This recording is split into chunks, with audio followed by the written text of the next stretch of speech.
పరిచయం అయితే చేస్తున్నావు కానీ దేవుని పని మీద ఆసక్తి అయితే లేదు.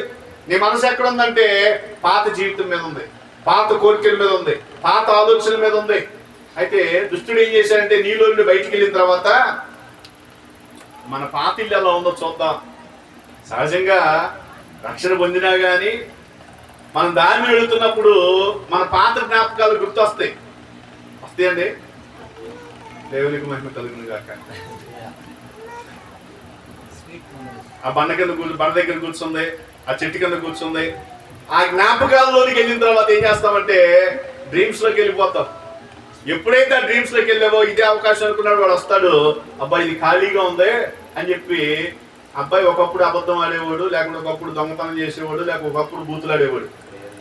ఇప్పుడు మళ్ళీ 7 లక్షణాలు, 7+1 8 లక్షణాలు వచ్చినాయి. మళ్ళా మందిరం మానేయట్లా మానేయకుండా ఇవన్నీ చేస్తావు అన్నాడు. అప్పుడు ఆ ఇల్లు ఎలా ఉందంట, ఊడ్చి అమర్చి. ఇంటిని ఎంత శుద్ధి చేస్తామో తెలుసా? అవునండి.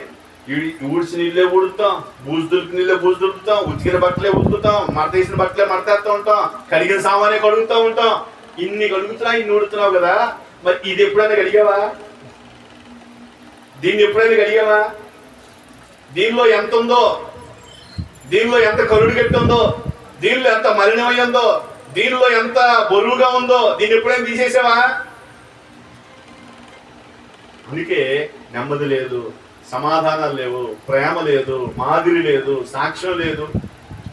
కారణం ఏంటంటే లోకములో జనులు చూడాలని ఇల్లు ఊడ్చి అమరుస్తున్నావు, సిద్ధపరుస్తున్నావు. కానీ నీ హృదయాన్ని దేవుడు చూస్తే నీ హృదయంలో దేవుని వాక్యము గాని, దైవిక విశ్వాసం గాని, దేవుని వైపు చూసే మనసు గాని నీకు లేదు. కాబట్టి వాడొచ్చి దానిలో కూర్చుంటున్నాడు.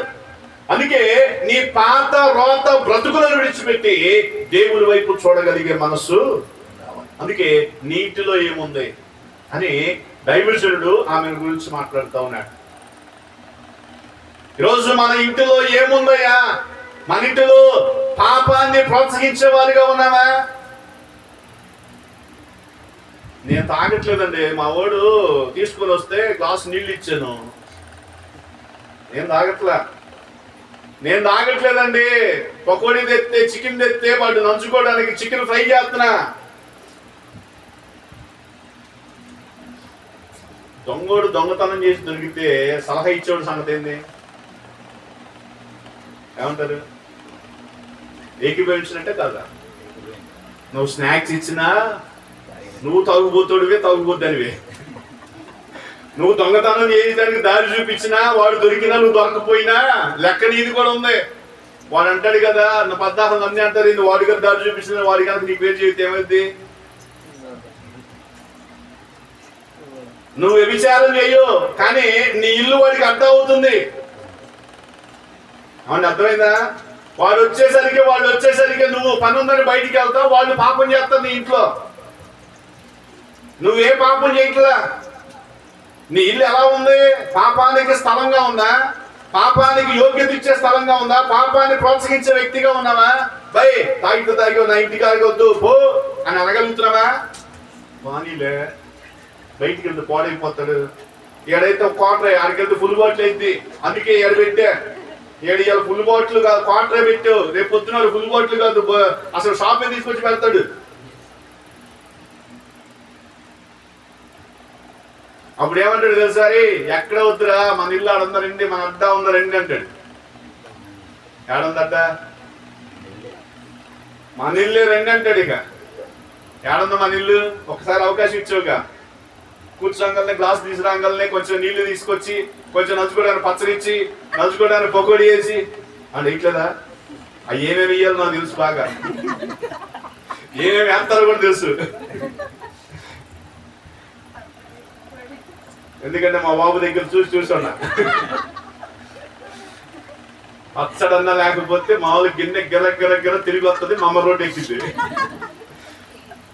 అలాంటి పరిస్థితుల్లో వచ్చామండి. అందుకే చెబుతుంది, ఒక్కసారి అవకాశం ఇస్తే జాగ్రత్త. ఒక్కసారి నువ్వు ప్రోత్సహించావంటే ఆ ఇల్లు అదే హెడ్ క్వార్టర్ అయిపోతుంది.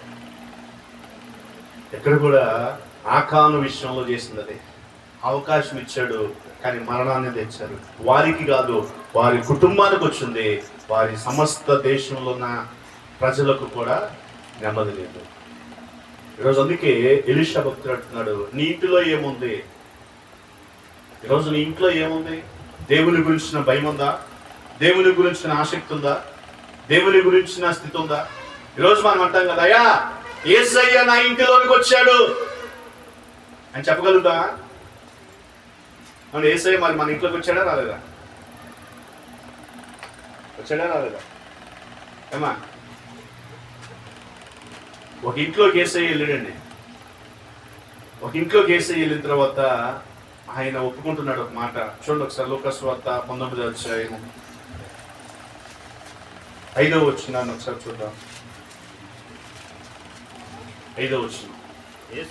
యేసు ఆ చోటికి వచ్చి వచ్చినప్పుడు కనులెత్తి చూచి, జక్కయ్య త్వరగా దిగుము, నేడు నీ ఇంట ఉండవలసి ఉన్నదని అతనితో చెప్పగా అతడు త్వరగా దిగి సంతోషంతో ఆయనను చేర్చుకొనెను. 8వ వచనం. యేసుక్రీస్తు వారు ఇంటిలోనికి వస్తే ఆ ఇల్లు ఎలా ఉంటుందో అక్కడ రాయబడుతోంది. ఇప్పుడు మరి మన ఇంటిలోకి యేసుక్రీస్తు వచ్చాడు రాలేదు ఇప్పుడు అర్థమవుతుంది. చూద్దాం. జక్కయ్య నిలవబడి, ఇదిగో ప్రభువా, ఆస్తిలో సగం పేదలకిచ్చుచున్నాను. నేను ఎవని యొద్దనైనను అన్యాయముగా దేనినైనా తీసుకున్న ఎడల అతనికి 4 గంతల మరలా చెల్లింతునని ప్రభువుతో చెప్పినాం. ఏమండి, ఈ ప్రక్రియ మన ఇంట్లో జరుగుతుందా? ఒక దగ్గర 100 రూపాయలు అన్యాయం తీసుకుంటే ఎంత ఇవ్వాలి? 1 + 4 500 ఇవ్వాలి. 1,00,000 రూపాయలు తీసుకున్నామని ఎంత ఇవ్వాలి? లెక్కలు కొడతామే. లెక్కలు కూడేటప్పుడు 2 సున్నాల బదులు 1 సున్నా వేసామనుకో. నేను చేశానండి నిర్దాక్షిణ్య యువతలాగా. నన్ను చిటీలు మా ఇంటి పక్కనే చెలవ కొట్టి ఉండేది. నాకు మైసూర్ పాకులు 2 ఇస్తే చాలు లెక్కలను తారుమారు అయిపోతాయి. ఆయన గవర్నమెంట్ ఎంప్లాయ్, అయ్యో నీకు 2 మైసూర్ పాకులు ఇస్తాను కానీ ఈ లెక్కలు చూడు అని పుస్తకం ఆడిపెట్టి వెళ్ళిపోయేది. ఇంకా 4 పాయింట్లు, ఇంకా 4 పేపర్లు పెరిగిపోయాయి. బిల్లు వచ్చేసరికి 3,500 3,800 అయ్యేది. ఇదేందయ్యా 2,000 అయ్యేదేగా 3,000 అయింది ఏంటి? ఏమో నాకేం తెలిసేవాడు. దేవుని వల్ల మార్మోస్ పొందిన తర్వాత క్షమాపణ చెప్పి, అమ్మా నాది పొరపాటు అయింది, అలాగ అయింది అని చెప్పి నేను చేయవలసింది ఆమెకు చేసి దేవుని దగ్గర క్షమాపణ చెప్పి బాప్తీసం తీసుకున్నా. ఎందుకు ఈ మాట అంటున్నానంటే, నువ్వు నీ ఇంటిలో అన్యాయమైనది ఏదైనా ఉన్నదేమో, మోసపూరితమైనది ఏదైనా ఉన్నదేమో, దేవునికి నచ్చనిది ఏదైనా ఉన్నదేమో, దేవునికి ఇష్టం లేనిది ఏదైనా ఉందేమో, లేకుంటే ఇతరుల దగ్గర దొంగ లెక్కలేసి దొంగ మాటలు చెప్పి అన్యాయంగా లాక్కున్నది, నీది కాకపోయినా నాదేని తెచ్చుకుంది ఏదైనా ఉందేమో, దాన్ని తీసేసుకో. అందుకే నీ ఇంట్లో క్షేమం లేదేమో, అందుకే నీ ఇంట్లో సమాధానం లేదేమో, అందుకే నీ ఇంట్లో అర్థం చేసుకునే వాళ్ళు లేరేమో, అందుకే నీ ఇంట్లో తిరుగుబాటు వస్తుందేమో, అందుకే నీ ఇంట్లో వ్యతిరేకత ఆ మంచిగా ఉన్న చెడే వస్తా ఉందేమో. అందుకే జక్కయ్య అంటున్నాడు కదా, అయ్యా నేను ఎవరి యొద్దనైనను అన్యాయంగా తీసుకుంటే 4 గంటలు నేను తిరిగి ఇచ్చేస్తానయ్యా. నేను ఇదిగో నా ఆస్తిలో మా భాగమును పేదలకు ఇచ్చివేస్తానయ్యా. చూడండి, చెప్పగలుగుతాం ఆ మాట. ఎప్పుడు వచ్చింది ఆ మనసు? యేసుక్రీస్తు వారు ఆ ఇంటిలోనికి వచ్చిన తర్వాత వచ్చింది. యేసుక్రీస్తు వారు ఆ ఇంటిలోనికి వచ్చిన తర్వాత అప్పుడు అన్నాడు కదా, ఇతడును అబ్రహాము కుమారుడే. ఆ ఇంటి గురించి సాక్ష్యం వచ్చింది. అందరూ అంటున్నారు కదా, ఆ ఇంటికి వెళ్ళేది యేసుక్రీస్తు వారు, ఆ ఇంటికి వెళ్ళేది ప్రభువు, ఆ మనుషులతో ఉన్నాడేంది అని అందరూ గుసగుసలాడుతూ ఉంటే ఆ జనులు నోరు మూయించడానికి జక్కయ్యలో వచ్చిన మార్పును చూసి అంటాడు కదా, ఇతడును అబ్రహాము కుమారుడే. నేడు ఈ ఇంటికి రక్షణ వచ్చింది. కాబట్టి మనకు వస్త్రాలకు రక్షణ వచ్చిందా? మనసుకు రక్షణ వచ్చిందా? దేనికి వచ్చింది? మనసుకు రక్షణ వస్తే నీ దోషాలు ఒప్పుకుంటావు, నీ పాపాన్ని కడిగి వేసుకుంటావు, నీ గతం వైపు మరలా వెళ్ళవు, నీ మాటలు మారుతాయి, నీ నడక మారిద్ది, నీ ప్రవర్తన మారిద్ది, నీ సాక్ష్యం మారిద్ది.